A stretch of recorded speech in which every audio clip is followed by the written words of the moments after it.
Buenos días, muy buenos días. Qué bueno que estemos aquí, que hoy sea viernes, final de la semana laboral aquí en este programa y en muchas instituciones públicas y privadas, Milice. E inicio, Adalberto Grullón, de un fin de semana largo, porque largo. el lunes es feriado, así que ya tú sabes. Ay, Dios mío. El lunes es feriado. Nosotros estamos siguiendo esa tradición española de buscarse cualquier pretexto para no trabajar algunos días. Y bueno, qué bueno, la gente descansa. El que puede se va a algunos de esos tantos lugares exquisitos, maravillosos que tiene la República Dominicana. Sí, Milice. No solamente estamos hablando de playas, sino también de montañas, claro. De regiones enteras donde se puede disfrutar en grande, con tener pasaje, algunos chelitos para comprar comida. Sí, y se deleita, la gente se deleita con la naturaleza, así que los que puedan a disfrutar, nosotros estaremos aquí el lunes en vivo. En vivo estaremos aquí, definitivamente que sí. Milice, una de las noticias más trascendentales del día de hoy, a mi juicio, tiene que ver con las resoluciones que tomó ayer el Consejo Nacional de la Seguridad Social. Sí. Saben ustedes que el Colegio Médico se había retirado de esas negociaciones, pero aún así sesionó no solo la comisión, sino el Consejo, y tomó una serie de decisiones encaminadas a satisfacer los reclamos, no solamente de los médicos, sino también de las clínicas privadas y los laboratorios. Aumentó en un 20% los honorarios médicos, por ejemplo, un 20%, y también esto va a beneficiar a las clínicas porque le van a aumentar el costo de los servicios que prestan, esto es servicio de internamiento, servicio de laboratorio, uso de sala, de equipos, etcétera. Los laboratorios también, porque los exámenes diagnósticos aumentados un también. 7%. Sí. Ese es el aumento más mínimo. Estamos hablando del precio que pagan las ARS a esas instituciones. No crean ustedes que a nosotros nos va a tocar algo, nada, a no ser que hay un compromiso, y la resolución del MEN lo plantea, de ampliar los servicios que deben de tener los asegurados y aseguradas al régimen contributivo del Sistema Nacional de Seguridad Social. Esa es la situación. Hay que esperar hoy la reacción del Colegio Médico, porque ese es el gremio fuerte, es el que lleva la voz cantante como una de las partes involucradas en la negociación. Vamos a ver lo que va a decidir, si satisface o no esta decisión del Consejo Nacional de la Seguridad Social. Lo que sí es correcto es que el Consejo actúe. Muy correcto. Muy correcto, y esto se lo estaban pidiendo sectores importantes como la principal organización representante de usuarios de servicios de salud de la República Dominicana, que es ADESA. Así es. Bueno, ahí está. Por otra parte, Millicent, el tema de la ley electoral, las modificaciones que se están sugiriendo en la ley electoral, chocaron ayer con una advertencia que han hecho dos organizaciones del empresariado, la Asociación Nacional de Jóvenes Empresarios y el Consejo Nacional de la Empresa Privada. Estas organizaciones, un comunicado conjunto, han advertido sobre el peligro de que se siga permitiendo el financiamiento de campañas electorales que provienen de fondos ilícitos. ¿Qué sean los fondos ilícitos? Del lavado, del narcotráfico, de actividades económicas ilegales. La rifa no. Bueno, no, la rifa no, aunque también la Lotería Nacional, recuerda que el año pasado daba una cifra muy preocupante de la cantidad de bancas que aquí operan de manera ilegal. Sí. Y tú sabes que en el Congreso Nacional ese sector está muy bien representado, Adalberto. Pero muy bien representado, sí, muy bien representado. Muy bien representado. Mejor representado que las escuelas. Por ejemplo.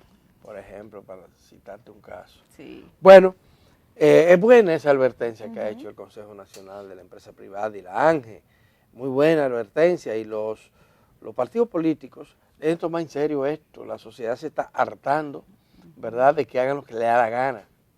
Aquí cualquier persona con dinero se mete a un partido y rápidamente es dirigente, y que hasta candidato a un cargo electivo o candidata a un cargo electivo, y ganan también porque retuercen la voluntad del electorado.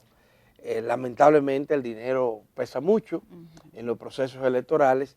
Hay un esfuerzo por regular eso, a lo que se oponen grupos importantes dentro de los partidos, dentro y fuera de los partidos políticos.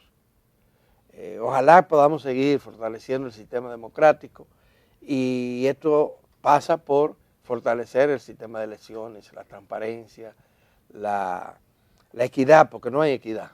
No hay equidad en el sistema actual. El que no tiene dinero más que suficiente y dispuesto a gastarlo, es muy difícil que resulte electo a un cargo electivo, claro, porque lo apabullan, Millicent, lo apabullan, y pasa a formar parte de la gente, por más honesta que sea, por más larga su trayectoria de servicios públicos que tenga, pasa a ser inmediatamente uno de los malos.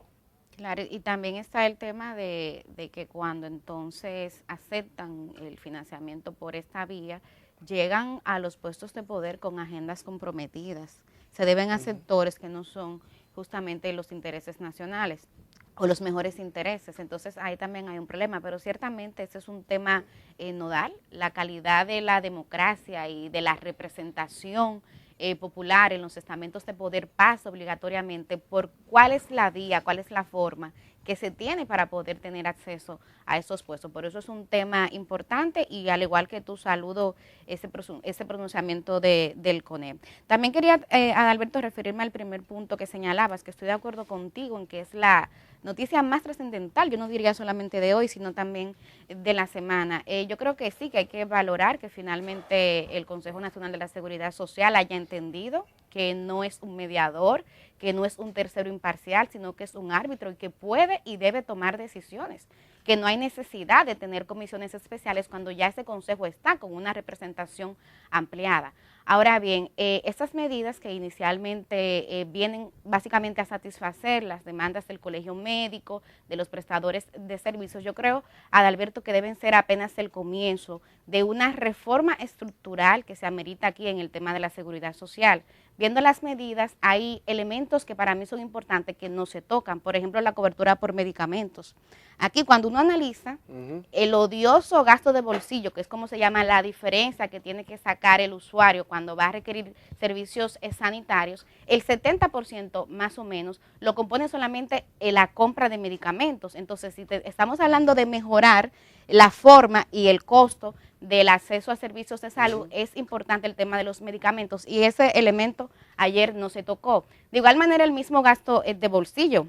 Veía muy temprano la opinión de Arismendi Díaz, que es un especialista en ese tema, y decía que al Consejo le faltó como una condicionante para el aumento a los honorarios a los médicos que hizo, que fue de un 20%, y de establecimiento. No, las consultas, un 100%. Sí, pero en el caso de los honorarios médicos, decir, bueno, mira, estamos haciendo esta concesión, pero debe de haber el compromiso de que los médicos no van a seguir cobrándole el copago a los usuarios. Eso lo decía Arismendi Díaz, y a mí me parece interesante. Y recordar que además, Adalberto, creo que hace falta que el gobierno muestre voluntad política real para que esa reforma que está pendiente en el Congreso y en otros escenarios, como por ejemplo el CES, que también he estado discutiendo, se dé, porque lo que hemos visto esta semana y la anterior es que cuando al Poder Ejecutivo le interesa que el Congreso priorice el conocimiento de un tema, tiene éxito. Claro. Tiene éxito. Claro. Bueno, esa es la situación, Millicent, tienes tú toda la razón del mundo, pero fíjate que nosotros le preguntamos esto al presidente del colegio, que es nuestro amigo, a Senencaba, aquí, que qué pasaría, que cómo eso se va a reflejar, en qué medida eso va a impactar a la sociedad. No, es un asunto individual, claro. Cada quien lo dirá, nosotros exhortaremos a los médicos a que tomen en consideración. Exhortaré, una exhortación. Sí, pero van a seguir. Entonces, fíjense lo que ocurre. Por una consulta médica, el Seguro Familiar de Salud, a través de las ARS, lo que les pagas a los médicos es 500 pesos. Ahora se lo van a aumentar a 1,000. Sí. Es el doble. Sí. Ahora, los 500 pesos que le van a aumentar a ese seguro, ¿se lo van a descontar al copago? No. Y entonces, en ese sentido, en los bajos precios que pagan las ARS a los prestadores de servicios, no perjudica necesariamente a los prestadores de servicios. No, es al usuario, porque es que se lo traspasan, Adalberto, se lo traspasan. La clínica privada no se conforma con lo que le pagan los seguros. No. Hay que buscar dinero para poder tener esos servicios en los laboratorios. Y tú hablabas del caso de los medicamentos. Sí. O sea, la verdad es que se necesita una reforma profunda del sistema de seguridad social de la República Dominicana. Y estamos hablando solo del seguro familiar de salud, porque recuérdense que también hay el tema de las pensiones, que en el mejor de los casos vamos a tener pensiones irrisorias en la postrimería de nuestra vida. Eso no se está creando, el problema existe ya y la advertencia existe. Pero no se está trabajando. Pero no, el tema es que eso se va a agudizar, Milice. Claro. Porque fíjate que el sistema tiene 22 años. 21 años de cobro, de entrada en vigencia del sistema nuevo de pensiones a través de la AFP. Pero ¿qué resulta?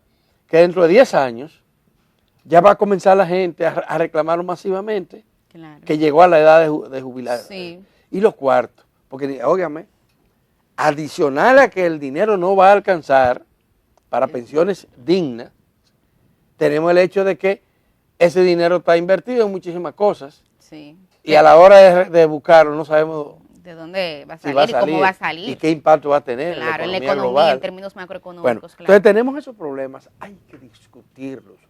Bueno, se está discutiendo. Hay que resolutar. Sí, pero que no se toman decisiones, porque discutiéndose. Mira, solamente esa comisión bicameral que hay en el Congreso han dado el país entero, se ha ido a resorts a sesionar y no terminan ni siquiera de presentarle a la gente una propuesta mínima es que ahí también de que por ahí va la cosa. Una orfandad de ideas positivas y de análisis concreto. Mucha de la gente que está hablando del sistema no lo conoce. O no ha sufrido la consecuencia del mismo. Sí, porque hay que decir a toda esta, para que ustedes tengan el dato, o sea, nuestros legisladores tienen un sistema privilegiado. Pero totalmente distinto al que tiene usted y al que tenemos nosotros. Y los legisladores y casi toda la gente que gana altísimos salarios. Sí, instituciones descentralizadas tienen su sistema de reparto aparte. Bueno, y hablando de empresariado y de sectores sociales y del Estado como garante de derechos, ayer se iniciaron ya formalmente las negociaciones por un incremento salarial. El sector empresarial pidió un tiempecito para estudiar la petición que ha hecho el movimiento sindical de que se eleven los salarios en un 35%, el salario mínimo del sector privado. No sectorizado. No sectorizado. Y era lógico que lo pidiera, claro. Pero ojalá, como han advertido el movimiento sindical, esto no sea el principio de un largo periodo de negociación que en definitiva le castra la posibilidad a la gente de que disfrute de algo más de lo que está ganando ahora por el trabajo que realiza. Y hay que decirlo, lo dijimos nosotros la semana pasada, Millicent, que el Estado que se ponga la pila. Porque el Estado también está combinado a realizar una revisión de los salarios, sobre todo los salarios más bajos que gana la gente que presta servicio para las instituciones públicas. Claro, a mí me preocupa porque ayer se hablaba de que el empresario debe solicitar un tiempo prudente, pero no se habló de qué significaba eso, tiempo prudente. Y la estrategia que se ha utilizado históricamente cuando uno analiza cómo se han dado estas discusiones es que se dura tanto discutiendo que a veces ya cuando vienen a aplicar el aumento, ya la inflación va muy por encima de los porcentajes que ahí se pactan. Pero bueno, vamos a ver. Ojalá se produzca este aumento lo más rápido posible. Fíjate que esta vez el Consejo Nacional el Comité Nacional de Salarios, que es una dependencia del Ministerio de Trabajo y es un organismo tripartito, esta vez los reajustes tienen que tomar en cuenta la inflación acumulada en estos 2 años, que ha sido bastante alta. Millicent, el movimiento sindical dice no solamente la inflación, hay que ir reduciendo este flagelo de los bajos salarios, que es lo que avala más las desigualdades que hay en la República Dominicana. No hay manera de estrechar la brecha social, de desigualdad social si no se incrementan los salarios más allá, o sea, a un ritmo superior al que camina la inflación. Porque cuando tú haces reajustes solamente tomando la inflación, lo que tú haces es igualar el salario al periodo anterior al que se ha hecho el aumento. Creo que hay un ambiente favorable para que se aumenten los salarios, pese a que el movimiento social sindical carece de peso en la sociedad dominicana, cada vez más de peso y de representatividad en la sociedad dominicana para poder realizar algunas presiones que a veces son necesarias. Sí, ahí la presión viene dada por la opinión pública a partir de los constantes sondeos donde los usuarios se quejan de que los precios están cada vez más caros, etcétera, y además una presión de contexto, porque siendo el 2023 un año preelectoral, es uno de los ruidos que el gobierno está compelido a evitar. Ese es el elemento como que yo veo auspicioso. Pero va a haber sí, por eso. El tema es que satisfaga las expectativas de la población. El porcentaje. Ese es lo que está en discusión. Claro. Definitivamente, porque el aumento viene. Bueno, el último en promedio fue de un 24% y fue en julio del 2021. Ahora se está pidiendo un 35%. Sí. Fíjate lo que ocurre, Millicent. La ley laboral establece que cada 2 años se deben de revisar obligatoriamente los salarios mínimos y ajustarlo de acuerdo a la inflación. Esos 2 años, hace año y medio que se hizo eso porque los 2 años se cumplen en julio. Exacto. Ahora el movimiento sindical, actuando en función de estos incrementos de los precios tan altos que se produjeron a propósito de la consecuencia de COVID y de la guerra aquí en la República Dominicana, han dicho: comencemos esto adelante, adelantémonos, claro, que se puede. Y ha encontrado eco en el Estado. El Ministerio de Trabajo convocó a la reunión y el empresario fue. No fue la primera vez, pero fue ahora. Y qué bueno que se haya comenzado a tiempo, pero que no lleguemos a julio.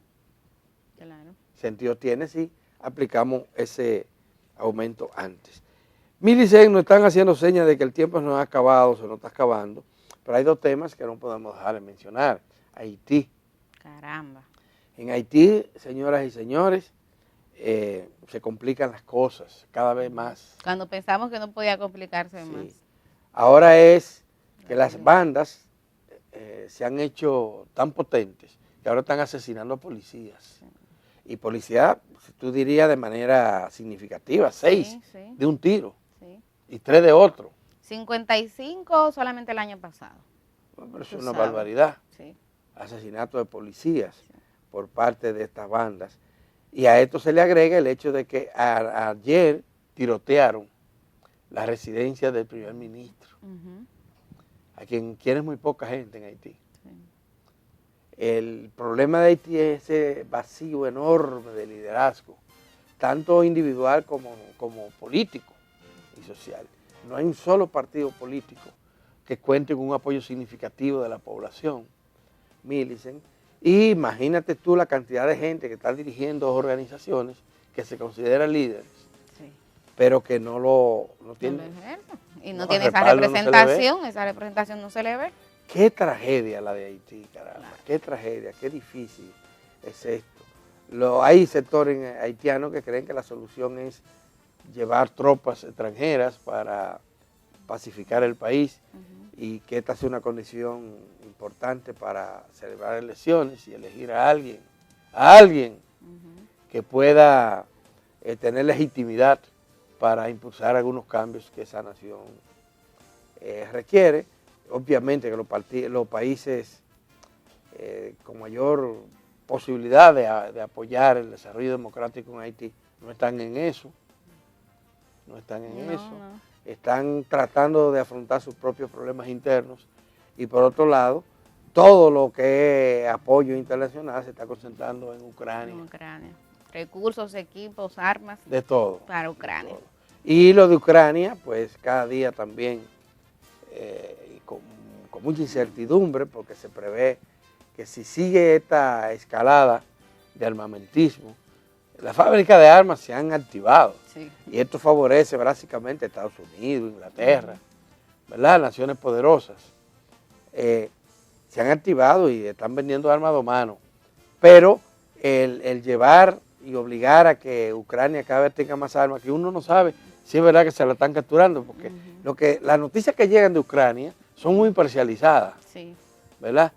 Muy parcializadas, la inmensa mayoría de las noticias que llegan, y uno no sabe qué pasa, pero se ha mandado 40 mil millones de dólares en armamento principalmente, y en otras ayudas a Ucrania solo de los Estados Unidos. Pero agrégale a eso casi 15.000 millones que ha aportado la Unión Europea para ese proceso también. Y se está hablando de que ahora viene un paquete, bueno, ya lo aprobó el Congreso de los Estados Unidos, casi igual para el año en curso, el año que comienza. De manera que mucho dinero, ese es un barril sin fondo, ahí se está metiendo cuarto. Sí, esa es la prioridad. Definitivamente. Y Rusia sigue tan campante como Johnny Walker. Sí, el anuncio aquel. Bueno, vamos a ver lo que va a ocurrir. Felicitemos por último al obispo Bretón. Monseñor Freddy Bretón. Bretón, quien ahora hay que buscar sus libros, porque él ha ganado el Premio Nacional de Literatura, que lo otorga, lo financia la Fundación Corripio y tiene el aval del Ministerio de Cultura. Sí, es. Bueno, Premio Nacional de Literatura para Freddy Bretón, un obispo de la base, dicen. Me encantó. Un obispo de la base. Mírense pausa, ¿verdad? Sí, vamos a la pausa y cuando regresemos entonces vamos a tener a Adalberto nuestra entrevista en primer plano. Hoy con la participación de Isidoro Santana, que fue ministro de Economía y que además siempre lo decimos, es un líder de la sociedad civil. Acompáñenos.